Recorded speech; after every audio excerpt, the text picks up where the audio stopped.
My name is Lee. I'm the General Manager here at Desu Designer Homes. So basically you've got a few options. So one is to go more off the plan project style builder. Limited options because those companies try to stick to basically exactly what they've got. And it'll cost you if you want to make changes or start redesigning it.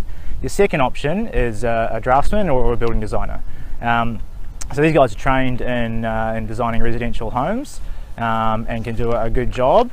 But they're also not in control of who's going to build it and the follow through.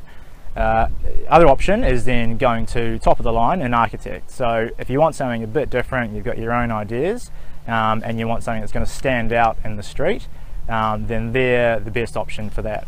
The trouble with going to an architect, like a building designer, is that they're not responsible for then who builds the home, making sure it's built on time and on budget. So we quite often see clients who have been to an architect, they've had their dream home designed, but they come to us saying actually it's a bit over budget. Is there a way where you can cut some costs or redesign it to suit what we want to do? So a company like Desu, which is what we do, we manage the whole process start to finish.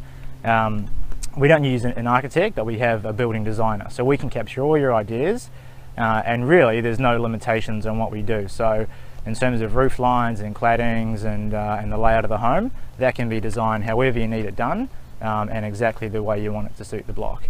The benefit of having a one-stop shop or everything under roof is that we control the budget. So by doing the design work and the plans, we also need to make sure that that design is going to be built on time and also work to your budget, because we need to see the whole project go through to basically get a happy customer. So the other thing to consider for the design phase is cost. So again, starting from, I suppose, the bottom, project company, you don't pay much for the design work because it's already been done.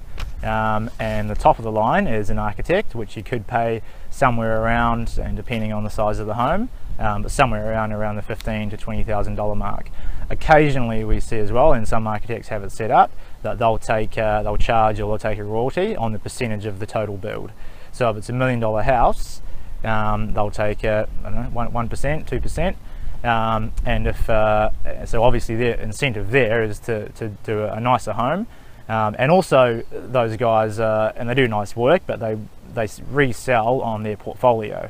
So they want to be designing top of the line homes that are really saying something. So when they're showcasing their work, they can say, okay, well, this is the house I've done.